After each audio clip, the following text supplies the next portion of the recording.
적은 시간 공부하더라도 충분히 좋은 효과를 볼 수 있다고 생각합니다. 왜 아이가 안 들을까? 이 부분을 생각해 보셔야 합니다. 열심히 하는데 성과가 없는 것만큼 속상한 일은 없죠. 안녕하세요. 머자코칭 영어 크리스입니다. 오늘도 제 채널에 방문해 주신 모든 분들 환영합니다. 오늘의 영상은요, 이야기로 시작하려고 합니다. 두 아이가 있었는데요. 한 아이는요, 하루에 3시간씩 흘려듣기, 집중듣기를 한 친구였고요. 다른 한 친구는요, 하루에 1시간 집중듣기, 흘려듣기를 한 친구였습니다. 5년이 지난 뒤 중학생이 된 두 아이 중에서요, 누가 영어를 더 잘하게 되었을까요? 답은요, 하루에 1시간 집중듣기, 흘려듣기를 한 학생이었는데요. 하루에 1시간밖에 하지 않았는데 더 잘할 수 있었던 이유는 무엇일까요? 하루에 1시간씩 했지만 이 친구가 성공할 수 있었던 이유를 함께 살펴볼까요?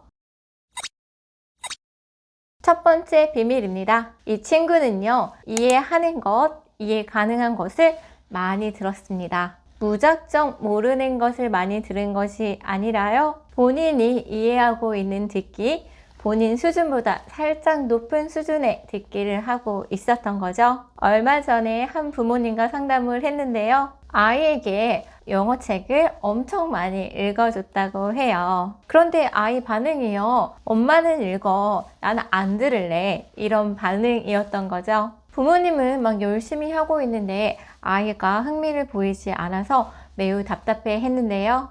이런 식의 엄마표 영어를 계속 하다 보면은 얻는 것이 하나도 없게 될 것 같아서 상담을 하게 되었다고 합니다. 이 이야기에서요, 가장 중요한 포인트 혹시 눈치채셨나요? 왜 아이가 안 들을까? 이 부분을 생각해 보셔야 합니다. 물론 여러 가지 이유가 있을 수 있겠지만 대부분의 아이들은요, 이해가 되지 않는 언어의 책이 재미가 없다고 하더라고요. 반대로요, 부모님이 한국어 책을 읽어주면 대부분 아이들이 좋아하잖아요. 영어 책의 경우에 아이들 얘기를 들어보면은 자꾸 모르겠는데 읽어주니까 짜증 난다는 거예요. 이럴 경우 그러면 어떻게 하면 좋을까요? 아이가 이해할 수 있도록 내용을 설명해 주셔도 괜찮습니다. 언어의 재능이 있지 않는 한 모르는 것을 이해하는 데는 많은 시간이 필요합니다. 제가 제 책에도 적었지만요, 우리나라 환경에서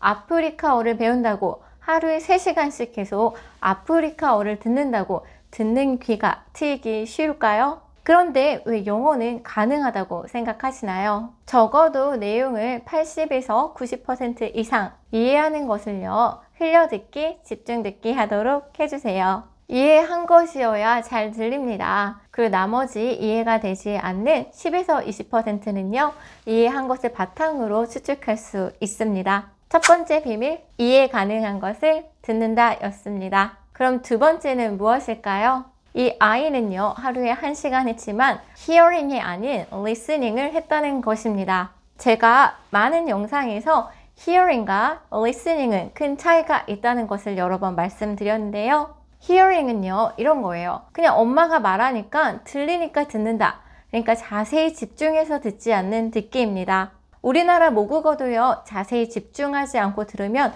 머리에 하나도 남지 않듯이 영어도 당연히 집중하지 않는 듣기는 시간 낭비가 될 수 있습니다. 그러면 listening은 무엇일까요? listening은요, 듣고 이해하는 것, 따라서 우리가 listening comprehension 이라고 얘기하잖아요. 이해하면서 듣는 것이 listening입니다.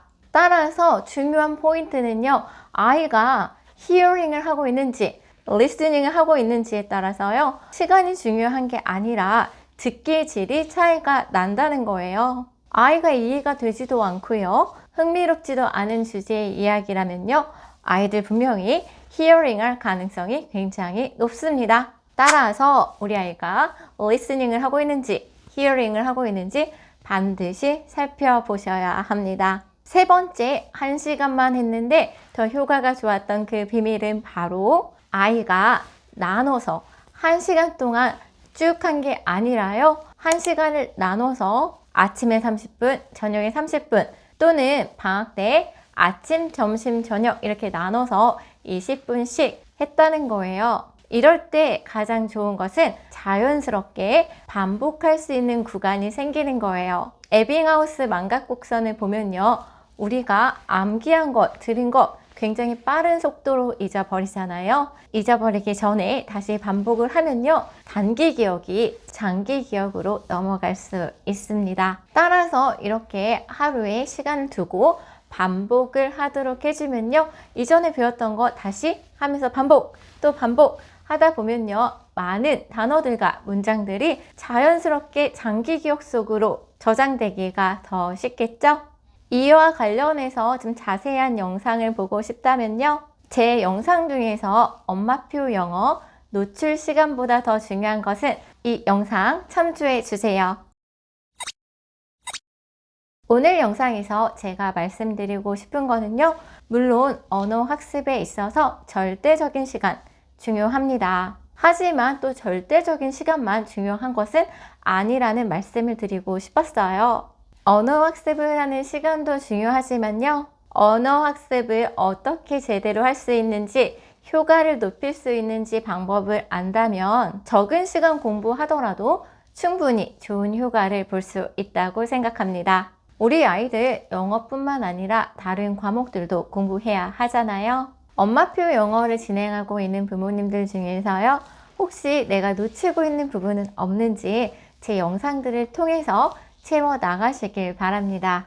열심히 하는데 성과가 없는 것만큼 속상한 일은 없죠. 무조건 열심히 하기 이전에 앞서서요. 혹시 놓치고 있는 부분은 없는지 앞으로 제 영상들을 통해서 꾸준히 체크해 보셨으면 좋겠습니다. 저는 앞으로요. 지금까지 수많은 부모님들과 상담하면서 부모님들이 나중에 후회하는 그리고 많이 놓쳤던 부분에 대해서 영상들을 통해서 알려드리려고 합니다. 거기에는요, 공통적인 분모가 있더라고요. 그런 부분들을 놓치지 않는다면 우리 아이의 영어 지도도 훨씬 더 잘할 수 있을 거라고 생각이 듭니다. 혹시 궁금하신 부분 있으시면 아래 댓글로 남겨주시고요. 저와 함께 제대로 엄마표 영어를 하고 싶다면 네이버 카페 모아자 마을로 오셔서 아이들과 함께 인증도 하고 부모님 영어 공부도 하셨으면 좋겠습니다. 그리고 매달 마지막 주 목요일 저녁 10시에는요. 제 유튜브 채널에서 라이브 방송이 있습니다. 제가 미니 강연도 하고요. 바로 질문에 대한 대답도 해드리니까요. 궁금한 부분 있으신 부모님들은요. 오셔서 해결하셨으면 좋겠습니다. 모든 부모님들과 아이들을 늘 응원합니다. 다음 영상에서 뵙겠습니다.